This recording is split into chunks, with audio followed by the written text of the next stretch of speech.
Bab 46. Selama uangnya cukup, paling banyak aku bisa membuat 10 episode pertama dalam setahun. Guru Dai Tilang menyentuh janggutnya dan berkata, 1 tahun. Jia Yapeng tersenyum pahit. Nona Dai, saya khawatir ini lama sekali. Anda harus mempercepat. Cepat. Dai Tilang merenung. Yah, aku akan mengajak seseorang bekerja lembur untukmu. Aku seharusnya bisa keluar dalam setengah tahun. Tidak, ini masih terlalu lambat. Jia Yapeng menggelengkan kepalanya dan berkata, 3 bulan, kita hanya punya waktu 3 bulan. Saya sudah menghubungi CCTV dan bisa menyiarkannya dalam 3 bulan. 3 bulan? Anak kecil, bahkan jika kamu memotongku menjadi 2, kamu tidak dapat menyelesaikan 10 episode animasi 20 menit dalam 3 bulan. Tidak mungkin. Tidak mungkin. Guru Dai menggelengkan kepalanya seperti drum mainan. Jadi, Jia Yapeng tahu bahwa apa yang dikatakan Tuan Dai bukanlah kebohongan. Lagi pula, hanya ada 5 episode Kucing Hitam Sheriff di awal, dan studio film seni sulap telah melakukannya selama hampir 2 tahun. Animasi 10 episode memakan waktu setengah tahun, yang sebenarnya merupakan batas dari Tuan Dai. Xiao Jia, jangan berpikir setengah tahun itu singkat. Kamu harus tahu bahwa ada banyak detail dari setiap karakter dalam animasimu, yang jauh dari kemampuan Kucing Hitam Sheriff. Permintaan lukisan per detik setara dengan lebih dari 4 atau 5 kali lipat dari Kucing Hitam Sheriff. Jadi dalam 6 bulan terakhir, Anda masih harus memberi saya cukup banyak pelukis untuk mencapainya. Ketika kami menjadi Kucing Hitam Sheriff, hanya ada 5 pelukis. Anda harus memberi saya setidaknya 20 pelukis kali ini. Guru Dai menyentuh dahinya dan berkata, sebenarnya, saya tidak tahu di mana menemukan 20 pelukis. Sekarang para pelukis di pabrik pada dasarnya sudah pergi. Orang tua itu harus mengesampingkan wajahnya dan tidak membantu Anda menemukan bakat. Tanda petik. Ucapan Dai Tilang awalnya adalah keluhan, namun jatuh ke telinga Jia Yapeng, yang membuat alis Jia Yapeng bergerak. Dia langsung tersenyum dan berkata, Guru, 20 pelukis dapat menghemat setengah tahun. Saya akan menugaskan Anda 40 pelukis. Bisakah Anda menyelesaikan tugas dalam 3 bulan? Bangdang. Dai Tilang menjatuhkan cangkirnya langsung ke meja teh. Untungnya air di dalam cangkir sudah diminum, kalau tidak akan berantakan. 40 pelukis. Di mana kamu bisa menemukan 40 pelukis untuk menggambar untukku? Sekarang hanya ada begitu banyak pelukis di seluruh gambar. Seru Guru Dai. Kita bicarakan ini nanti. Katakan saja apakah 40 pelukis cukup? Kata Jia Peng. Kalau ada 40 pelukis ahli, mungkin kurang. Tapi kalau ada 50 pelukis ahli, pasti cukup. Pikir Dai. Yah. Jia Yapeng berdiri dan memutar ruang tamu beberapa kali. Bagaimana dengan Dai Lao, jika dia tidak terampil, atau bahkan tidak pernah berhubungan dengan seorang animator? Kalau begitu, bahkan jika kamu memberiku 100, aku tidak bisa melakukannya dalam 3 bulan. Dai Tilang tua memutar matanya dan berkata, saya tahu apa ide Anda. Anda ingin mendapatkan beberapa siswa murah untuk datang, bukan? Tidak mungkin. Bahkan jika Anda menemukan saya 100 siswa yang tidak berpengalaman ini yang hanya bisa menggambar, bisa jangan bawa mereka. 100 mungkin tidak cukup. Bagaimana jika saya membangun 200 siswa untukmu? Jia Yapeng bertanya sambil tersenyum. Bangdang. Cangkir di tangan Guru Dai tidak memegangnya lagi dan memecahkannya. Dalam beberapa bulan berikutnya, para pekerja pabrik makanan Yuzhang Dakian jarang bertemu dengan direktur pabrik mereka. Mereka kembali sesekali. Begitu mereka muncul, mereka menjelaskan hal-hal di pabrik, dan kemudian mengatur penerbitan kartu Water Margin edisi baru. Mereka pergi dengan tergesa-gesa. 3 bulan menambah hingga 3 hari di pabrik. Di mana Jia Yapeng tinggal selama 3 bulan ini? Tentu saja, dia tinggal di ibu kota sihir. Untuk mengusir animasi dalam 3 bulan, Jia Yapeng pada dasarnya makan dan tinggal di ibu kota sihir. Tidak ada jalan. Jia Yapeng tidak dapat menemukan orang yang kompeten di dalam iblis, dan Dai Tilang bertanggung jawab atas seluruh proses produksi animasi, jadi semua hal dan tugas lainnya diambil oleh Jia Yapeng sendirian. Setelah bernegosiasi dengan Dai Tilang, kedua orang tersebut membagi pekerjaannya.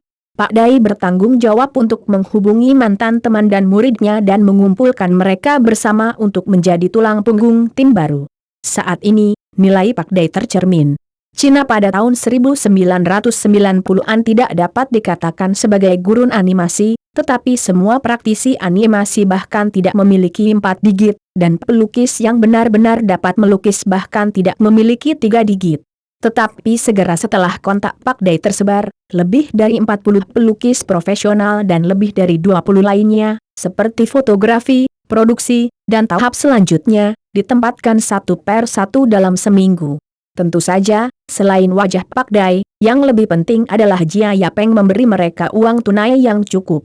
Dia tidak hanya mendapatkan hingga 300 yuan sebulan, yang setara dengan 3 kali gaji mereka sebelumnya di studio film ajaib. Tetapi yang lebih penting, selama dia menandatangani kontrak dengan Jia Yapeng dan menjamin tidak akan mengundurkan diri dalam waktu 3 tahun, Jia Yapeng akan segera memberi mereka 500 yuan. Siapa yang mampu membuang uang sebanyak itu? Ketika mereka melihat skrip dan keseluruhan desain animasinya, mereka bahkan tidak memiliki jejak keengganan terakhir di hati mereka. Setelah pahlawan Marjan Air ini dapat diproduksi, ini pasti merupakan karya agung terpanjang dan terbaik dalam sejarah Tiongkok. Ini adalah satu-satunya di industri animasi. Inilah kemuliaan sejarah. Oleh karena itu, dalam waktu kurang dari seminggu, semua personel sudah ada, dan yang memimpin mereka bekerja tentu saja adalah Tuan Dai Tilang, sebagai direktur utama. Ketika Tuan Dai melihat begitu banyak orang-orang akan menangis. Tahukah Anda, ketika dia yang paling cantik di studio film seni ibu kota ajaib, tidak banyak orang profesional di bawah komandonya. Tuan Dai mengatakan bahwa dengan begitu banyak staf profesional, Anda pasti dapat membuat 10 episode animasi dalam setengah tahun, tetapi Anda ingin 3 bulan. Tidak, setelah seminggu menggali, hanya tersisa 2,5 bulan. Saat ini, giliran Jia Yapeng yang bekerja keras. Jia Yapeng meminta Pak Dai memimpin tim untuk segera bekerja. Dia memimpin tim untuk hanya melakukan pekerjaan terpenting yang tidak dapat diselesaikan oleh pendatang baru. Adapun sisanya, semuanya diserahkan kepada siswa untuk diselesaikan. Dalam proses pembuatan animasi, konten dengan konten teknis nyata hanya menyumbang sekitar 30% dari keseluruhan animasi, seperti desain lukisan asli, desain adegan, penetapan warna, sublensa, skrip, dan sebagainya. Ini hanya dapat diselesaikan oleh praktisi animasi profesional. Di antara 70% sisanya, 40% pekerjaan lainnya dapat diselesaikan oleh siswa yang membutuhkan kemampuan melukis tetapi tidak membutuhkan pengalaman produksi animasi profesional. Misalnya, pelukis profesional sudah menentukan draft cermin dan gambar garis, selebihnya hanya perlu menggambar sesuai dengan gambar garis dan desain karakter. Ini dapat sepenuhnya diselesaikan oleh para siswa tersebut. Lagi pula, ini hanya menyalin. 30% sisanya bahkan bisa diselesaikan oleh ibu rumah tangga. Bagian konten ini sangat sederhana, yaitu mewarnai draft yang digambar. Pekerjaan ini hanya perlu mengikuti template yang diberikan, lalu mengaplikasikan warna secara merata di draft. Tidak ada kesulitan sama sekali. Ini bukan lelucon. Anda harus tahu bahwa Animasi Kyoto, salah satu perusahaan produksi animasi paling terkenal di Fusang, juga dikenal dengan produksinya yang luar biasa, yang oleh sebagian penggemar disebut Jing Ani. Ketika perusahaan dimulai, itu adalah pasangan yang berspesialisasi dalam animasi. Mereka merekrut sejumlah besar ibu rumah tangga yang tidak ada hubungannya dengan masyarakat, mengambil pekerjaan dari perusahaan animasi, dan kemudian mewarnai tumpukan animasi asli. Karena efisiensi dan kualitas kerja kelompok ibu rumah tangga ini cukup tinggi, mereka sangat dipuji oleh industri dan mendapat banyak pekerjaan pewarnaan. Perusahaan telah berkembang pesat, dan akhirnya berkembang menjadi Animasi Kyoto yang sudah dikenal. Kini, Animasi Kyoto Cina juga sudah dimulai. Bab 47. Setelah memulai pembagian kerja, Jia Yapeng pertama kali menjalankan industri dan biro perdagangan dan berhasil mendaftarkan perusahaan produksi film dan televisi di Modu. Awalnya, Jia Yapeng hanya ingin mendaftarkan perusahaan produksi animasi, karena di generasi mendatang, jika ingin mendaftarkan perusahaan produksi film, akan membutuhkan prosedur dan kontak yang sangat rumit, serta kualifikasi, yang akan sangat merepotkan. Tetapi saya tidak menyangka bahwa pada tahun 1991, tidak ada batasan. Selama individu mau mendaftar, itu sesederhana dan semudah mendaftarkan camilan saksian. Jia Yapeng baru saja melewati proses dan mendaftarkan perusahaan. Setelah mempertimbangkan dengan hati-hati, Jia Yapeng memutuskan untuk menamai perusahaan produksi film dan televisi itu Grup Film dan Televisi Kekaisaran. Dari nama tersebut, kita bisa melihat betapa besar ambisi Jia Yapeng. Setelah perusahaan diselesaikan dan sepenuhnya legal secara hukum, Jia Yapeng terjun ke Akademi Seni Rupa Merdu dan mulai merekrut orang.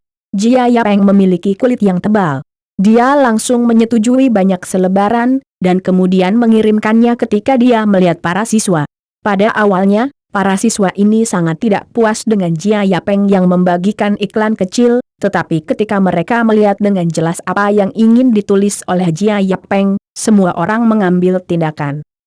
Rekrutmen paruh waktu. Karena kebutuhan pengembangan bisnis, Imperial Film and Television Group kini merekrut sekelompok pelukis magang. Diperlukan untuk menggambar halaman animasi yang berkualitas sesuai kebutuhan dan template. Setiap manuskrip animasi gambar tangan berharga 3 mao 1 yuan, dan manuskrip animasi berwarna berharga 1 mao 3 mao, tergantung kerumitan halaman animasi. Tidak ada batasan tempat kerja dan jam kerja. Hanya waktu penyelesaian tugas yang diperlukan. Selama tugas selesai dalam waktu yang ditentukan, gaji dapat diselesaikan di tempat tanpa uang prestasi. Perusahaan tidak akan membebankan biaya nominal apapun kepada Anda. Jika Anda bersedia, Anda dapat menghubungi kami di XXXXXXXX atau mengunjungi perusahaan kami di XXXXXXX. Melihat iklan seperti itu, hampir semua siswa mendidih. Hari-hari ini tidak seperti para siswa 30 tahun kemudian. Mereka semua adalah tiran lokal yang nyata. Mereka lebih baik menghasilkan uang. Siswa hari ini adalah siswa yang benar-benar miskin. Mereka sangat miskin. Mereka melihat uang dengan mata cerah. Sekarang melukis gambar bisa menghasilkan setidaknya 30 senin dan paling banyak 1 yuan. Bukankah itu kue di langit?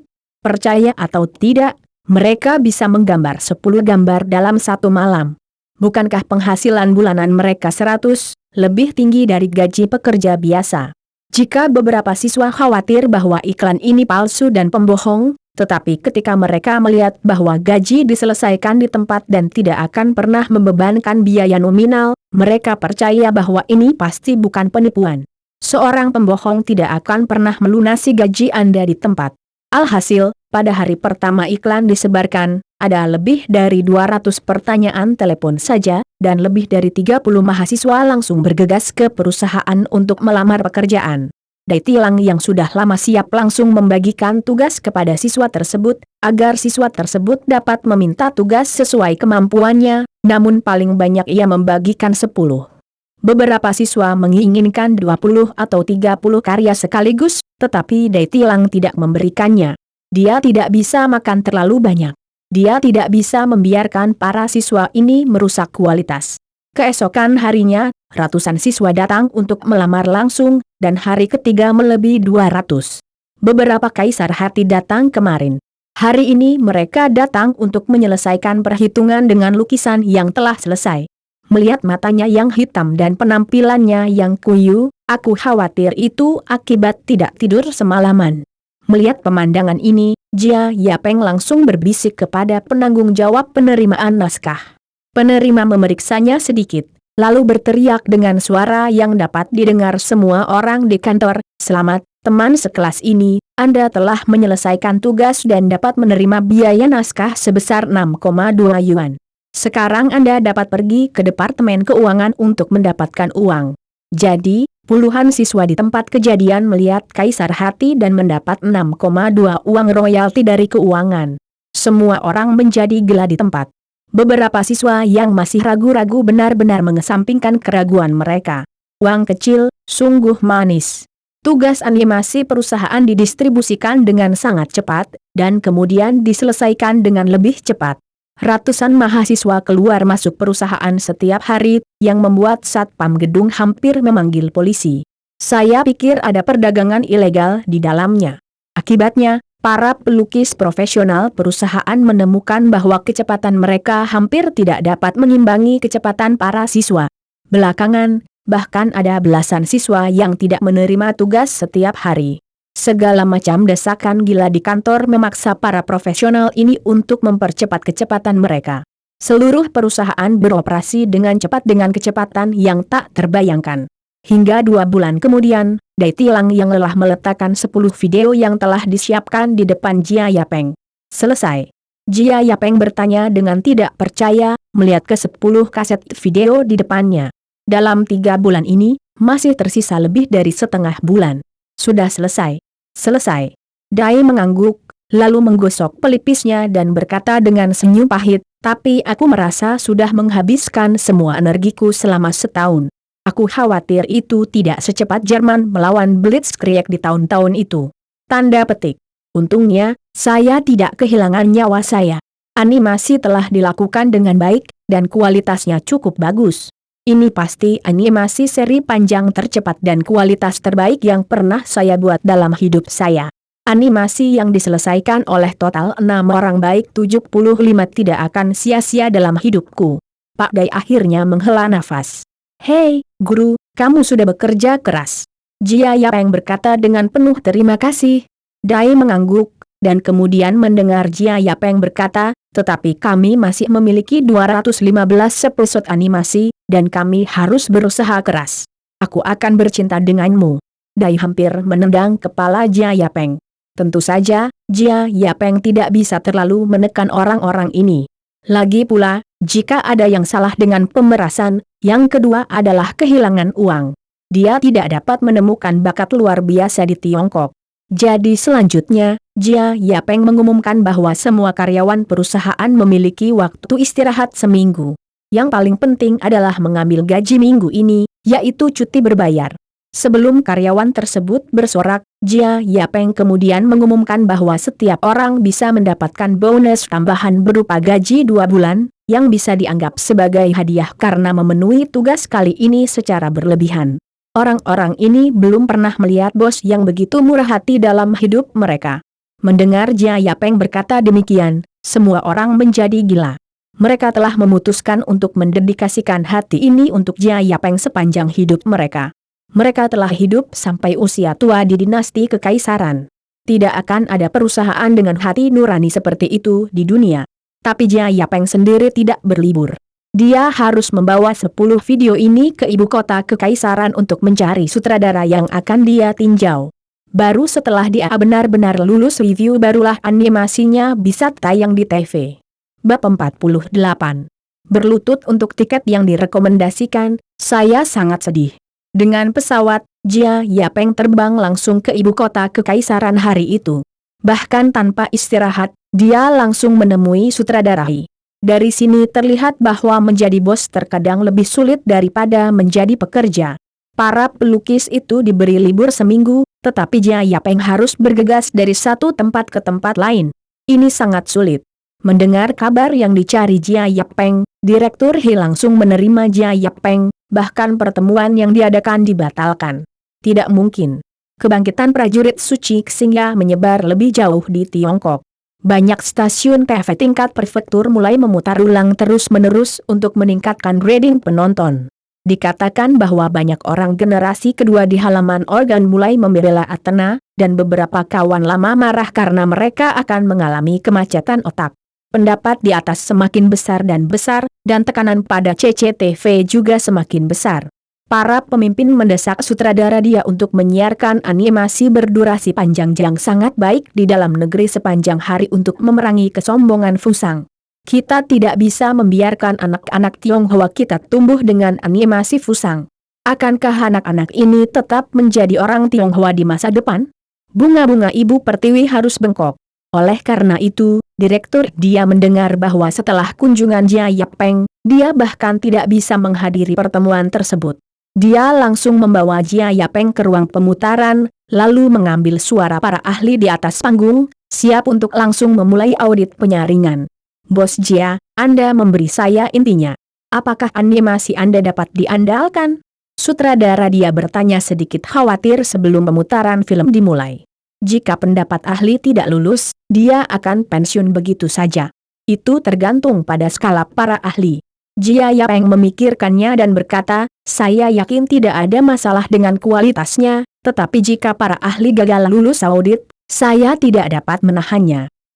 Sutradara dia terdiam, dan saat ini, episode pertama animasi secara resmi mulai diputar. Nama saya permainan Yue.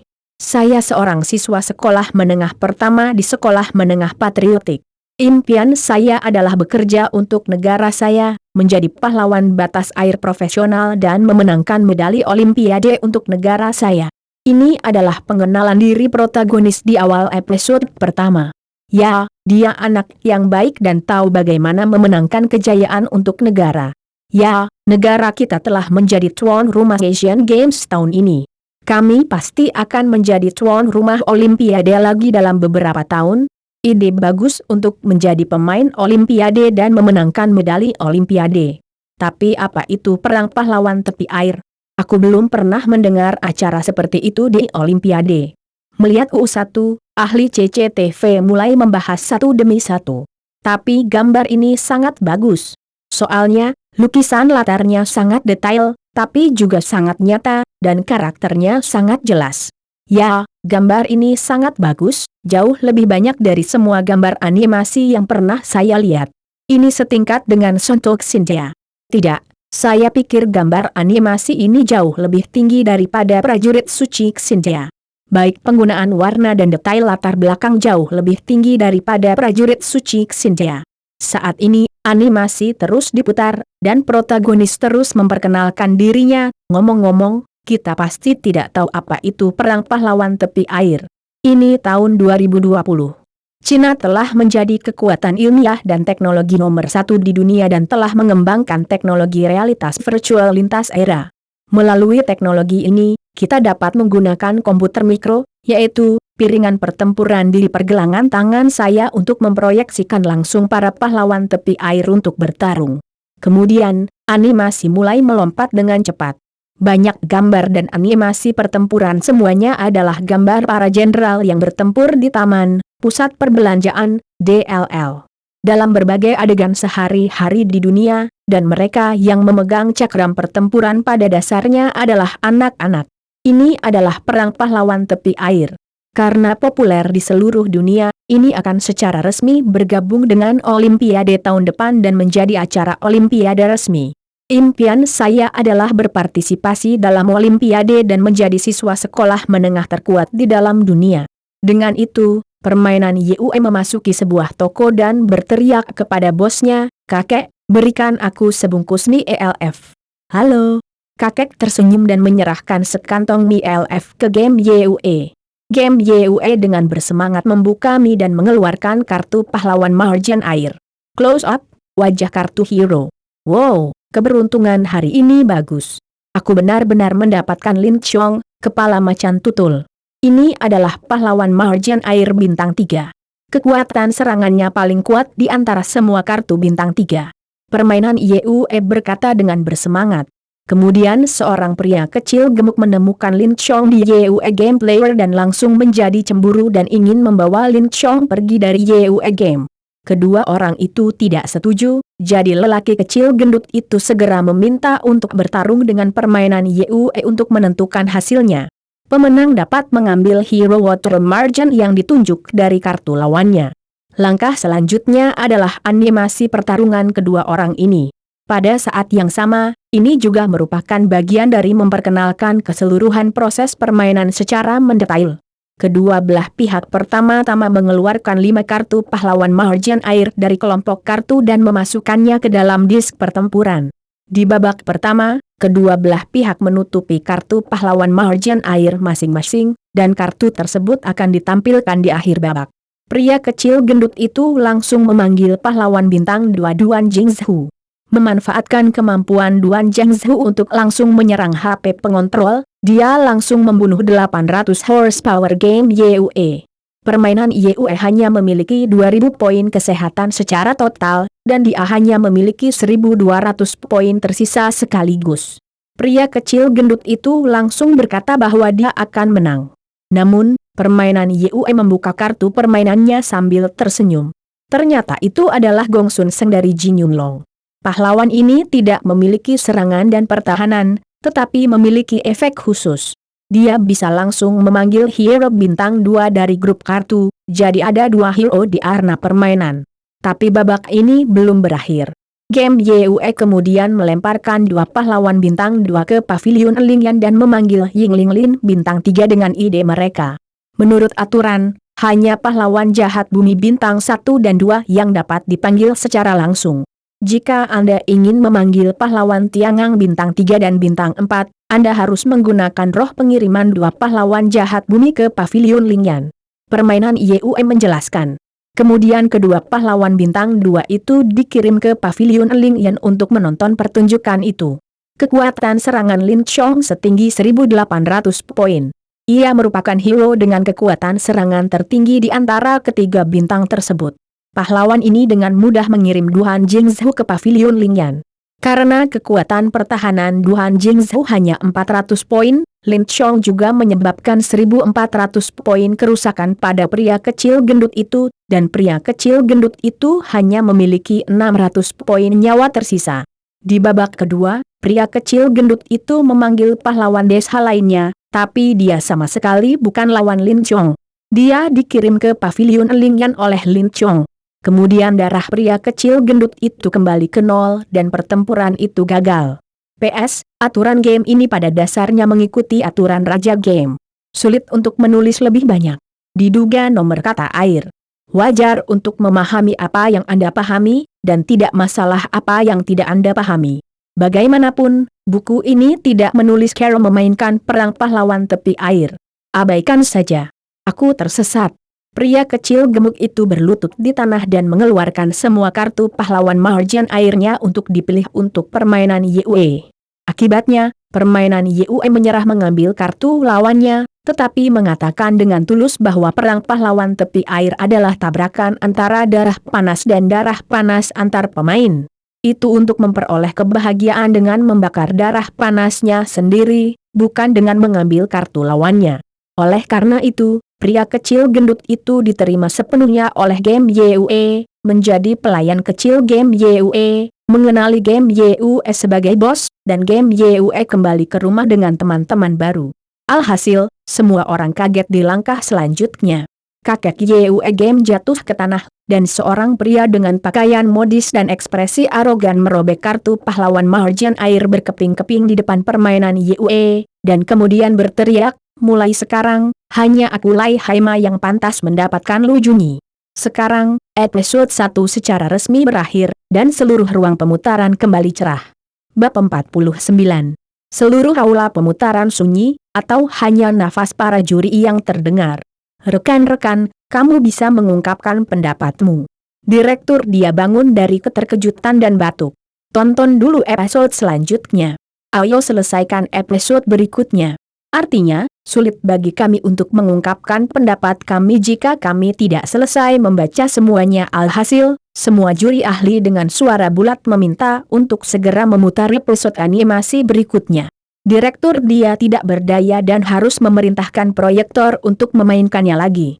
Akibatnya, rilis berlangsung hampir 4 jam, dari jam pukul 4 sore sampai jam pukul 8 malam hingga akhir episode 10. Sutradara dengan enggan mengatakan bahwa ini semua naskah yang dikirim oleh pihak film, dan kemudian juri melepaskan persyaratan untuk menonton episode berikutnya. Bersamaan dengan itu, tahap review dan diskusi secara resmi dimulai saat ini. Saya tidak punya pendapat. Ini pasti animasi terbaik yang dibuat dalam beberapa tahun terakhir.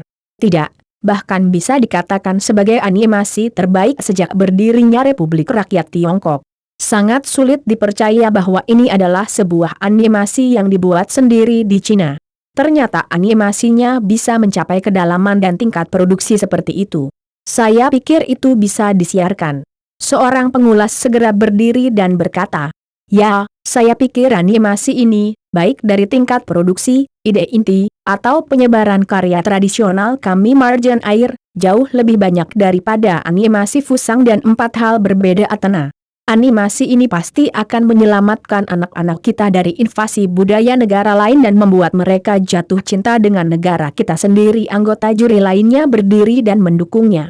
Saya tidak memiliki pendapat tentang apa yang dikatakan Lao Wang dan Lao Xu, dan saya setuju dengan pernyataan mereka.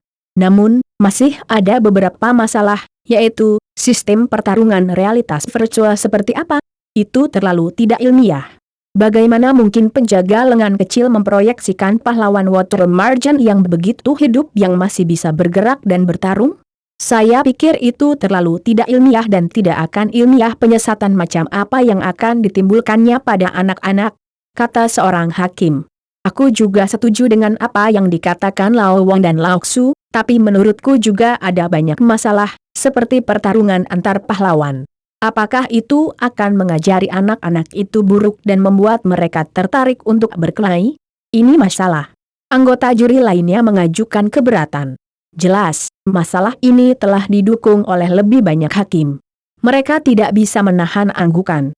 Memang, animasi pertarungan ini akan merugikan anak-anak.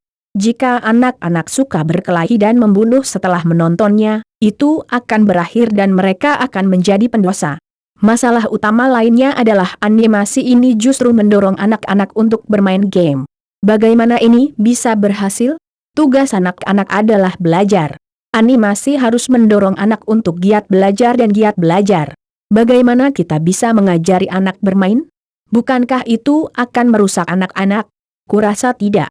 Mendengar kata-kata anggota komite evaluasi ini, keringat perlahan keluar dari kepala direkturnya. Lihat ini, animasi ini tidak lulus ujian, jadi saya masih harus pensiun. Direktur dia, bolehkah saya mengatakan beberapa patah kata? Jia Yapeng, yang telah mendengarkan, mau tidak mau bertanya kepada sutradara. Oke, tidak masalah. Sutradara dia mengangguk dan berkata, semuanya, perwakilan dari pihak film ada di sini hari ini. Anda dapat mendengarkan apa yang dia katakan dan bertukar pikiran. Bagus. Para juri mengangguk satu demi satu, dan Jia Yapeng juga mendapat kesempatan untuk berdiri dan berbicara. Halo, para juri yang terhormat. Terima kasih telah memberi saya kesempatan untuk berbicara. Sekarang terserah saya untuk menjawab pertanyaan Anda. Saya baru saja menyimpulkan bahwa ada 3 pertanyaan untuk guru. Yang pertama adalah deskripsi animasi masa depan itu tidak ilmiah. Memang kelihatannya tidak ilmiah, tapi deskripsi animasi itu setelah semua 30 tahun. Coba bayangkan orang-orang kuno itu bisa membayangkan itu sebuah kotak kecil dapat memainkan gambar karakter yang realistis. Sebuah kotak besi bisakah Anda berlari cepat di jalan, dan tendangan ganda dapat terbang ribuan kilometer dari satu benua ke benua lain? Tanda petik. Menurut saya semua yang digambarkan dalam animasi itu masuk akal dan penuh imajinasi sci-fi. Mungkin 30 tahun ke depan, teknologi VR dan teknologi proyeksi apa yang benar-benar bisa diwujudkan. 10.000 langkah ke belakang, bahkan jika masa depan ini tidak dapat diwujudkan, itu juga dapat merangsang imajinasi indah anak-anak tentang fiksi ilmiah, minat dan masa depan mereka untuk berinvestasi dalam tujuan besar penelitian ilmiah. Lebih penting lagi, animasi tersebut menggambarkan masa depan Cina 30 tahun kemudian. Ini adalah masa depan yang penuh dengan sains dan teknologi yang diciptakan oleh Cina melalui kerja keras. Menurut Anda, apakah Cina tidak pantas memiliki masa depan seperti itu? Jika kita tidak dapat mencapai masa depan seperti itu tingkat ilmiah, apakah orang-orang hebat kita bodoh? Tidak berani, tidak berani. Anggota komite peninjau segera tidak mengatakan apa-apa. Mereka tidak berani keberatan tentang hal ini. Siapa yang berani menyangkal masa depan Tiongkok dan rakyatnya? Mereka tidak memiliki keberanian. Jia Yapeng lalu berkata, untuk poin kedua, menurut saya tidak ada untuk mengajari anak-anak belajar yang buruk, karena pertempuran yang dijelaskan dalam animasi bukanlah pertarungan, tetapi duel antara 2 pahlawan. Menurut pengaturan permainan kami, para pahlawan ini sebenarnya dipengaruhi oleh keinginan akan pahlawan di hati anak-anak, dan mereka tidak akan benar-benar datang ke dunia ini. Mereka hanya pergi ke pavilion Lingyan. Padahal, game dalam animasi tersebut bukanlah pertarungan untuk menguji kekuatan, melainkan game untuk menguji IQ anak. Anak-anak harus mengandalkan kebijaksanaannya sendiri, membentuk kelompok kartu yang berbeda, dan mengenal skill khusus dari masing-masing hero, dan kemudian andalkan kebijaksanaan mereka sendiri untuk menang. Ini adalah permainan untuk menguji dan meningkatkan kecerdasan anak. Ini seperti pergi dan catur. Pergi dan catur bisa memakan anak satu sama lain. Bisakah pergi dan catur mengajari anak-anak untuk bertarung? Selain itu, kita semua telah melihat petarung suci Xingya dari orang-orang Fusang. Ini pertarungan nyata. Pertarungan kita hanya beberapa gambar tercel, tapi pertarungan mereka sebenarnya membunuh orang. Banyak orang tewas dalam pertempuran, dan bahkan keseluruhannya. Kota dihancurkan oleh pertempuran. Inilah yang perlu dikritik dan diajarkan kepada anak-anak nakal. Tapi konten seperti itu telah dirilis secara terbuka di Tiongkok, dan hampir semua stasiun TV telah menayangkannya. Jika animasi kami dilarang karena perkelahian, dapatkah kami berpikir bahwa orang Fusang dapat berkelahi dan memukuli orang, tetapi kami orang Tionghoa tidak? Orang Tionghoa hanya bisa dikalahkan oleh orang Fusang? Para juri kembali berkeringat di dahi. Ini benar-benar mustahil. Tidak mungkin. Huaxia tidak bisa dikalahkan, apalagi orang Fusang. Poin terakhir adalah mengajak anak-anak untuk bermain game. Padahal, seperti yang saya katakan tadi, ini adalah permainan untuk menguji kecerdasan mereka, seperti halnya catur dan pergi. Selain itu, sifat anak-anak itu menyenangkan. Jika kamu tidak membiarkannya memainkan ini, dia akan memainkan hal lain. Lebih baik menarik perhatian mereka untuk pergi, catur dan animasi, untuk mengembangkan permainan intelektual. Yang paling penting adalah animasi kami benar-benar mencakup kisah semua pahlawan tepi air. Menonton animasi kami sekali sama dengan menonton tepi air sekali, yang sangat membantu untuk meningkatkan volume bacaan seluruh orang. Tanda petik. Apakah kita orang Cina hanya diperbolehkan mempelajari mitologi Yunani, dan kemudian membuang cerita sejarah kita sendiri yang sebenarnya ke tempat sampah? Yah. Berhenti bicara. Selain itu, kita semua telah menjadi pendosa negara. Topi besar Jia Yapeng tertutup, dan para juri tidak tahan. Jika Anda mengenakan topi apapun di kepala Anda, hidup Anda akan berakhir. Semuanya, tolong dengarkan aku. Saat ini, sutradara dia juga membuka mulutnya.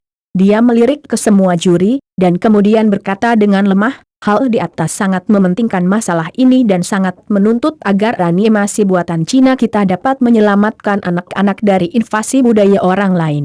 Inilah arti di atas. Mari kita pertimbangkan. Tanda petik. Baiklah, saya mengumumkan bahwa saya akan mulai memilih dan setuju bahwa animasi pahlawan Water Margin akan disiarkan di stasiun kami. Silakan angkat tangan. Ada 15 juri di seluruh ruang konferensi, dan 15 tangan terangkat tinggi. Animasi para pahlawan rawa lulus ujian dengan suara bulat. PS, sekitar tahun 1990-an, ketika penulis Jun baru berusia beberapa tahun, dia tidak dapat mengingat banyak hal dengan jelas dan hanya dapat mengandalkan bahan untuk menulis sesuatu. Tidak dapat dihindari bahwa akan ada beberapa kesalahan, kelalaian dan kesalahan. Mohon maafkan saya. Selain itu, ini bukan masa lalu yang sebenarnya, tetapi dunia paralel, jadi beberapa situasi salah dan normal. Selain itu, audit Huaxia di tahun 1990-an sebenarnya jauh lebih mudah dari sekarang. Saya tidak akan mengatakan alasannya. Bagaimanapun, itu masalahnya. Bab 50. Animasimu bagus sekali. Aku akan menyiapkan jadwal untukmu dan kita akan mulai mengudara minggu depan.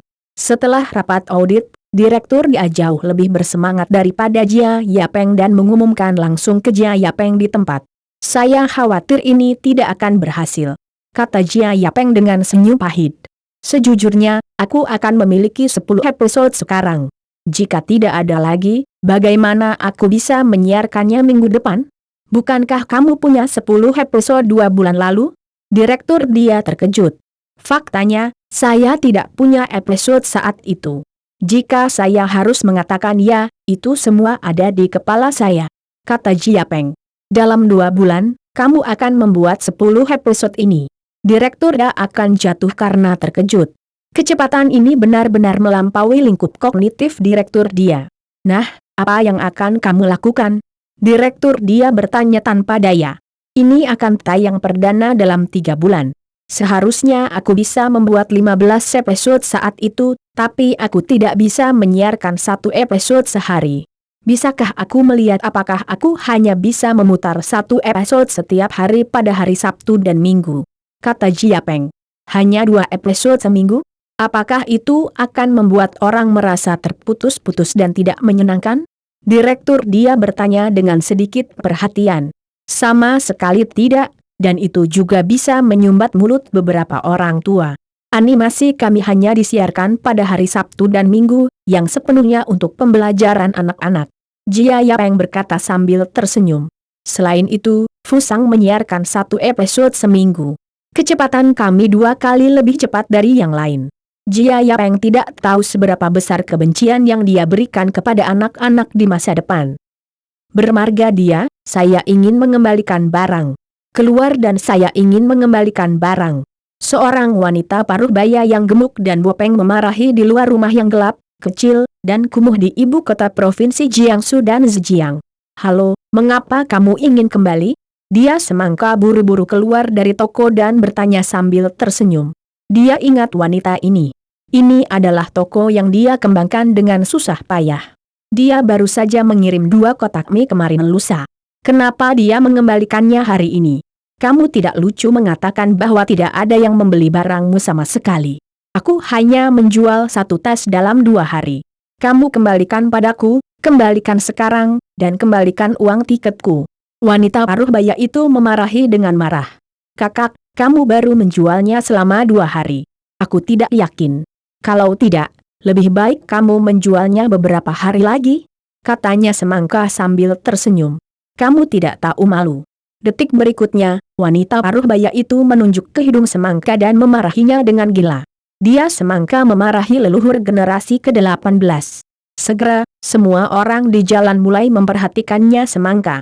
Aku akan memberimu pengembalian uang. Aku akan memberimu pengembalian uang. Dia semangka dimarahi dan berkeringat. Dia hanya bisa mengambil kembali 2 kotak mie, lalu mengembalikan 11,7 kepada wanita paruh baya itu. Uangnya tidak cukup. Aku akan mengirim sampahmu ke rumahmu alih-alih naik bis. Kembalikan 20 senin. Kata wanita paruh baya itu dengan marah. Tapi tokomu hanya 1 perhentian dari sini. Apakah kamu mau naik bis? Katanya semangka. Omong kosong, ibuku datang dengan bis.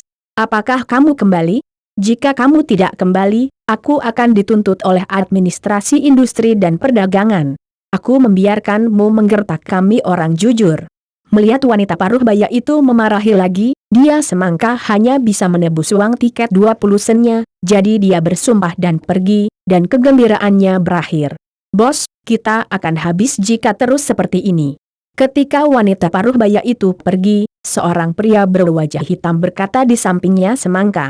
Bukannya pria ini terlihat hitam, tapi ekspresinya sehitam arang. Nyatanya, dia juga kota Yuzhang. Semangkahi secara khusus dibawa dari kota Yuzhang untuk membantu dirinya sendiri. Dia menghabiskan 150 yuan sebulan untuk mempekerjakannya. Awalnya, dia semangka berpikir bahwa dia akan dapat menjual sepotong langit dan bumi seperti bebek ke air sambil menjaga provinsi Jiangsu dan Zhejiang yang begitu besar. Tapi kenyataannya kejam. Di provinsi Jiangsu dan Zhejiang yang begitu besar, semangka tidak memiliki kerabat dan kontak sama sekali.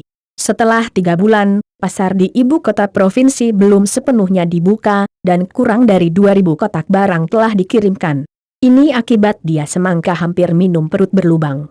Tahukah Anda, bahkan di kota Jiujiang, kota setingkat prefektur, dia semangka bisa berjalan 5.000 kotak penuh mie sebulan.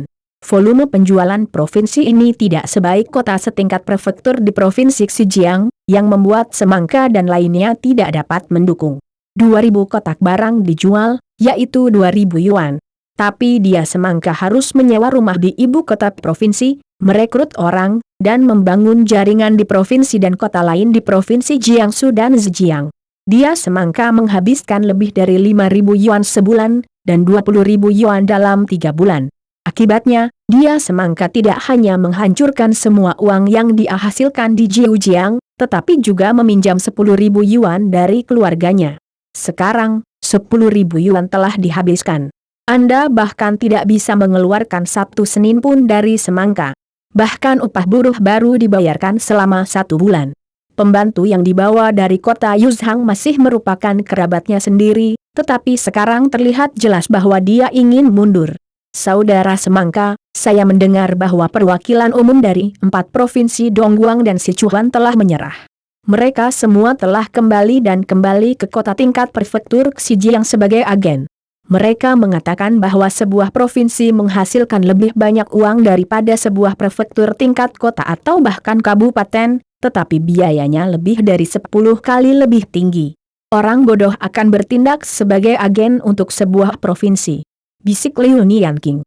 Tapi kudengar Nona Dong Mingzhu dari provinsi Sujiang menjual 20.000 kotak bulan lalu, 10 kali lebih banyak dari milik kita. Apakah itu benar? Dia semangka menjilat bibirnya. Tampaknya benar, tapi keluarga Dong Mingzhu adalah pegawai negeri, dan provinsi Sujiang punya uang yang tidak bisa kita bandingkan, Liu Nianking berkata. Tapi saya juga mendengar bahwa seluruh agen di utara diambil oleh 1 orang. Dalam 1 hari, semua 50.000 kotak mie di pabrik diambil. Dia semangka menambahkan. Saya mendengar bahwa pria di utara adalah generasi kedua, masih bodoh. Meskipun dia memesan 50.000 kasing, dia tidak menjual 3.000 kasing di seluruh pasar utara. Dia kehilangan lebih banyak lagi. Liu Nianking menghela nafas. Cukup. Dia semangka menepuk desktop. Perusahaan datang untuk memperhatikan kemarin. Perusahaan menginvestasikan banyak uang untuk membuat kartun. Besok akan disiarkan di CCTV. Bisnis kita akan segera membaik. Ini yang paling omong kosong. Liu Nianking mendengus dingin. Saya mendengar bahwa perusahaan animasi telah menghancurkan 1 juta saat ini, dan beberapa di antaranya adalah uang yang dipinjam dari bank dengan hipotek perusahaan. Saya pikir bos kami benar-benar gila. Betapa bagusnya dia mengiklankan 1 juta. Animasi apa yang dia lakukan? Uang itu mengambang begitu saja. Apa hubungannya kartun dengan wajah sederhana kita? Liu Nianking berkata dengan marah. Dia semangka ingin mengatakan sesuatu, tetapi dia tidak dapat berbicara. Nyatanya, dia tidak bisa mengerti. Mengapa perusahaan menggunakan uang itu untuk membuat kartun? Anda tidak dapat menghasilkan listrik dengan cinta? Lihat-lihat. Bisik semangka akhirnya. Tidak ada yang tahu apa yang dia lihat. Kakak, kita sudah sepakat jika kamu salah menghitung animasi ini, aku akan mengembalikan semuanya. Pada saat ini, Chen Liren berkata kepada Jia Yapeng sambil menyeringai di sebuah hotel di ibu kota kekaisaran. Dikatakan bahwa Chen Liren menggunakan semua asetnya untuk membeli 50.000 kotak. Dia juga menggunakan relasinya sendiri untuk mengirim barang langsung ke kantin di banyak sekolah, menunggu kaya. Tapi setelah 2 bulan, dia baru menjual 3.000 kotak. Hasil ini membuat ekspresi Chen Liren terluka, bahkan mulai meragukan bakat bisnisnya. Jadi Chen Liren benar-benar terguncang di dalam hatinya. Jika siaran animasi kali ini gagal, dia berencana untuk berhenti lebih awal. Bagaimanapun, Jia Yapeng berjanji untuk mengembalikan barang secara penuh dan tidak memungut biaya transportasi. Paling-paling, dia kehilangan sedikit bantuan. Ayo, jika animasinya gagal, kamu masih bisa memintaku untuk mengembalikannya. Jika aku gagal, aku hanya bisa menemukan tali untuk menggantungnya. Aku tidak terburu-buru. Apa kamu terburu-buru? Jia Yapeng memberi mata putih pada Chen Liren. Saat ini, gambar jam muncul di TV. Ini adalah sepanjang waktu CCTV. Dengan detak jarum detik, sebentar lagi akan masuk jam pukul 6 sore. Titik waktu ini adalah waktu program animasi malam CCTV Tangram mulai mengudara. Rencananya, mulai malam ini, animasi biografi perang pahlawan Marjan Air akan ditayangkan di program Tangram setiap Sabtu akhir pekan. Harapan Chen Liren, harapan semua dealer, dan masa depan Jia Yapeng, seluruh suku ada di peluncuran animasi ini.